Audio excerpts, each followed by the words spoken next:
Hi folks, it's Serenity here, and I'm coming to you right now with a video, something that I've been doing a lot of contemplating on and really meditating on and started to write about. There is a method that some people use to kind of allow spirit to give them answers to certain things. It is where you just ask a question, you write a question down, and you allow spirit to kind of jot down the answers without you thinking or being in a conscious state of trying to find reasonable answers. You're just writing. And you step away from it when you're done, when you feel like you're finished. You come back to it later on. And sometimes the things that you find are startling. And so this is what I did, and I decided I'm going to share what I've discovered, what I've realized with you guys. And it's a little deep, it's a little intense, maybe to some a little controversial, but whatever, it I think is what it is. So the topic is the law of attraction in Christianity. It is where and what is the kingdom of heaven. From I was a kid, I've been taught that the kingdom of heaven is some place that we aspire to go when we die, some place that's above the clouds, some place where God sits on his throne, and that we're all gathered around singing in unison, and which may be true, but that part is not what I want to talk about. I want to talk about the kingdom of heaven, really what I've discovered about it. I know a lot of people may have thought that the practice and the belief in the laws of attraction is something that's unholy in some way. They believe that it's some new theory, some new system that's just been developed to kind of throw you off from respecting God's mighty power. And I would like to say that I don't think this is true, that we should believe, people have been taught and continue to teach that we should believe that, we will be provided with things that we need. Not really so much wants, but that we need. And I think this is where a lot of the discord comes in, because when these things don't happen, a lot of people now move to a state, instead of anxiety now, waiting on these things to happen, when they see it taking a while or not happening at all, it leads to a state of fear, a state of anger, a state of, say, resentment, and jealousy, and greed, and whatnot. But this is because, like I said, when it doesn't happen, they wonder, like, what's wrong? Like, why could she get it and I can't get it? Or why does he have this and I've been asking for this all my life, or for 10 years, or whatever? And I feel like this is what creates the big competition also in the world. This is what creates the wars and all these kinds of strifes, because it's like we are impatient with it and don't understand the whole concept as we should. I feel like it's the competition, the problem that now is the competition that many people have created. Ironically, this is more of what they get now because of them making life a competition in the first place. All that they get now in return for all of this competition and competing with other people, this race, this state of misery, all of these negative emotions that they adopt. Ironically, this is only more of what they're going to get, because we know, based on the laws of attraction, what you focus on is what expands. So I think we really are to focus on all that's good. And the Bible also teaches us that this is what we are to focus on. We have to have faith in knowing that what will be ours is really already ours. Faith is one of the main principles of Christianity, of most religions, faith. And simply put, faith is the law of attraction. And this is what many scholars, many religious teachers or leaders do not recognize, that this is a universal law. This is not, we are participants in this law that's existed from the beginning of time. And this is the reason why a lot of them, I feel like, look at things like shamans and, maybe the witches of the past, even the witches of the present. They look at those people. I'm not talking about black magic or anything like that.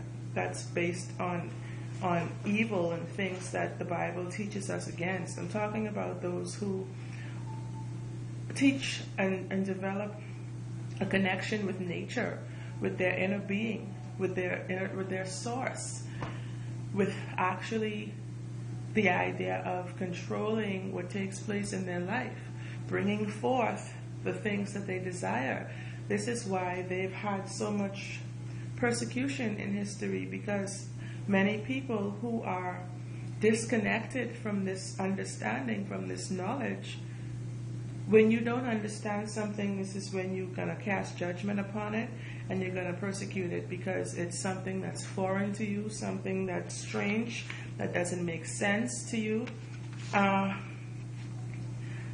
When I think about things like that, about manifesting, in the book of Genesis, the first book of the Bible, when creating the earth, what did God do?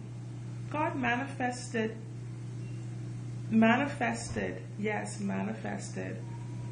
this earth, this solar system, this universe. What did God say? Let there be light. And what happened? There was light. He spoke it. It's like he knew it was there. It was inevitable that there had to be light after that, because he believed and he saw that light and he spoke it. He commanded that there be light. This is the first manifestation. So think about it, like it's something that's really deep and profound for me. We are creators of our own reality. Our Creator created us this way because this is the way He is. And He even sent us a perfect instructor to teach us this way. And all of these people who preach and teach about religion, they don't really teach about spirituality. Most of them teach about religion, about traditions that really serve no purpose, to be honest. If you dig a little deeper, you'll realize, if you move from a more spiritual level, you'll realize that a lot of what Christ teaches is based on the laws of attraction. This is something that I've just, wow, it was just, wow.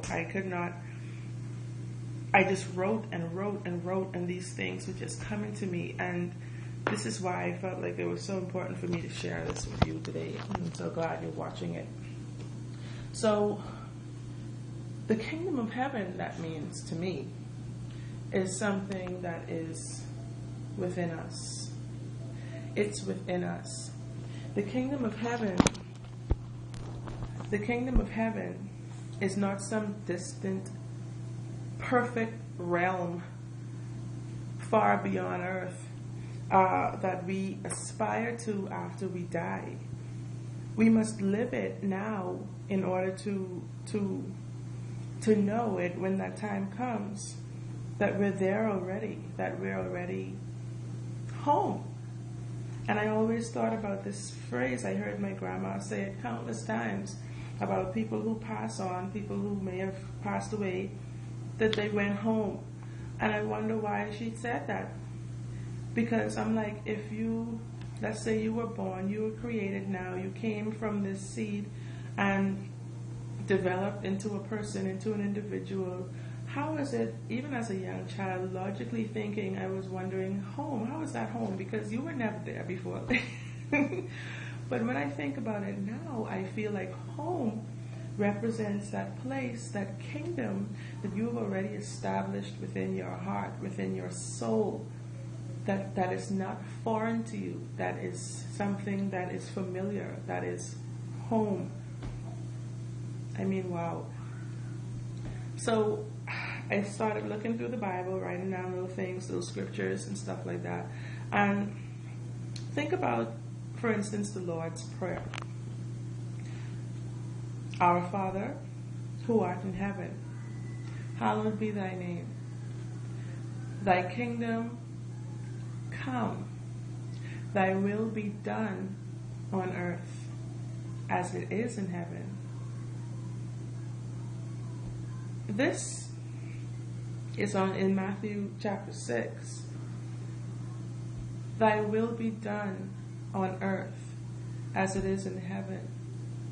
Meaning we must connect, we must become conscious and aware of all that is on earth. And this earth won't be complete until we do this, until we reach this higher level of consciousness. Do you understand what I'm saying? This is an amazing discovery that I feel like I've made. So Matthew 6:22, where Christ says, the eye is the lamp of the body. If your eyes are good, your whole body will be full of light. But if your eyes are bad, your whole body would be full of darkness. If then the light within you is darkness, how great is that darkness? Clearly, Christ is teaching us how to be conscious. I mean, how to be aware, how to be positive, how to let our light shine. And this is, once again, law of attraction, that you can't see things as half empty, that you have to see them as half full, unless you want to continue in darkness. If you constantly live in fear, worry, doubt, misery, in this negative state, that's all you're going to see. That's all you're going to get. Darkness. And this is why something that the Rastafarians also talk about too, it just like that was a light bulb for me also. When something negative happens and they say that's darkness, like I don't believe in that darkness or whatever, right? It was something that's trivial back then, but now I understand what they mean by that darkness. Wow. So he teaches us not to worry, not to fret, not to live in fear, that we should not worry about what we should eat, what we will be able to drink, what we will wear.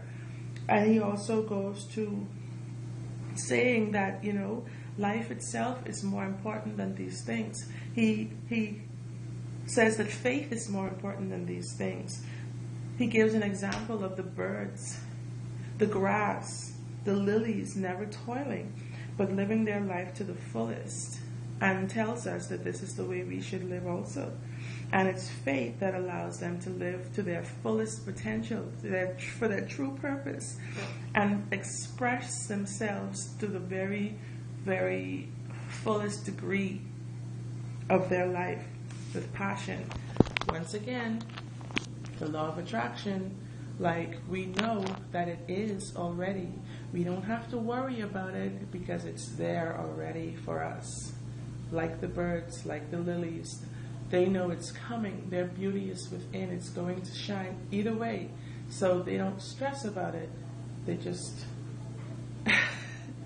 This is interesting, man. This is just so interesting.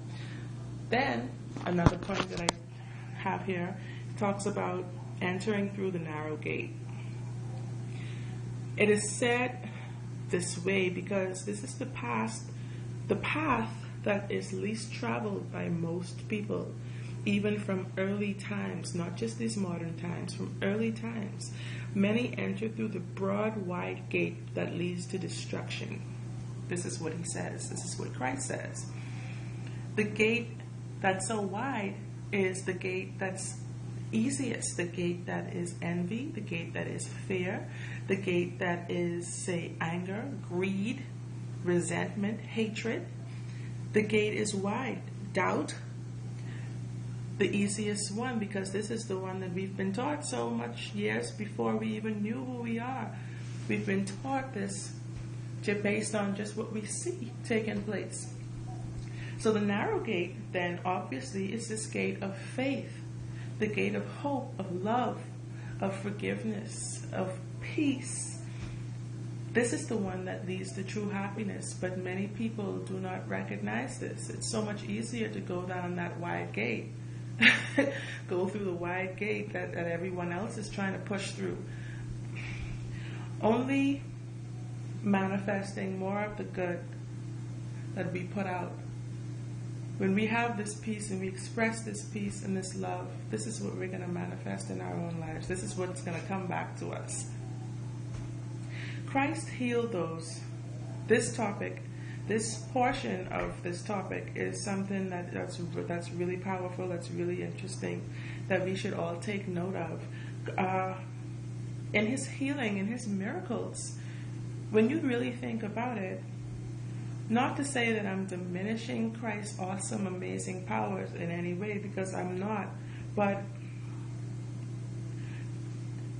pointing out that these ill people really had a hand in healing themselves through their faith. And Christ even goes on to say, he told the woman with the issue of blood who he healed, that it was her faith that healed her. Even him agreed, even him said that. Even he told us that this was her faith that healed her, that he could not do this without her having faith first.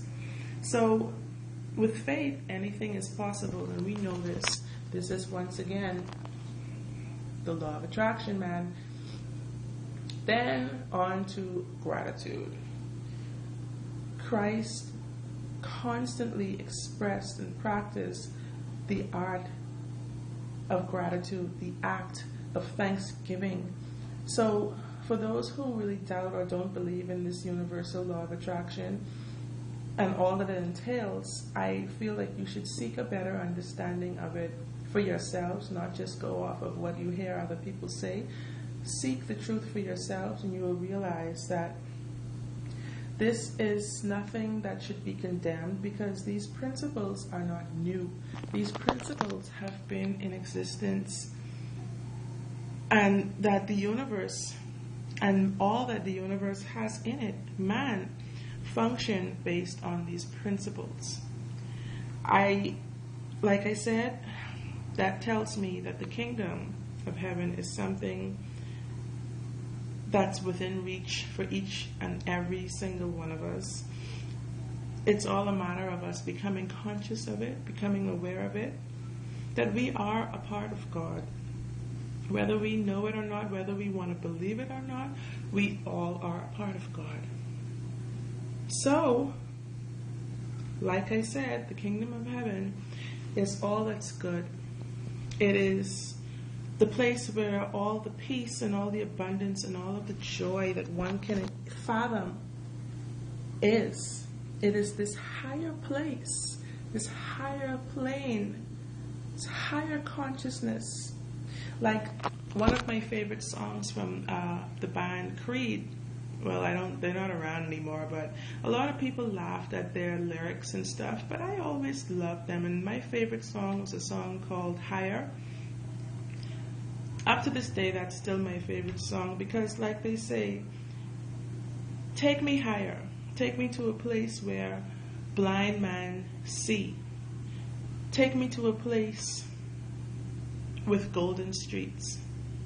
And this is a place with no pain, no suffering, no death, no hurt, no sickness, no sadness, no malice, no worry, no doubt, no fear. None of these things that are so negative in this world as we know it. So, with that being said, I'm going to just contemplate a little bit more, just be in awe of this actual discovery. And if you take a Bible and you actually go and look at, say, the New Testament, where Christ was on earth and walked and taught people, you will see a lot more of the things that we know that are in the laws of attraction that He has taught us from thousands of years ago. I am so glad you watched this video today, and I really would like for you to give some feedback on it. I don't want any negative feedback.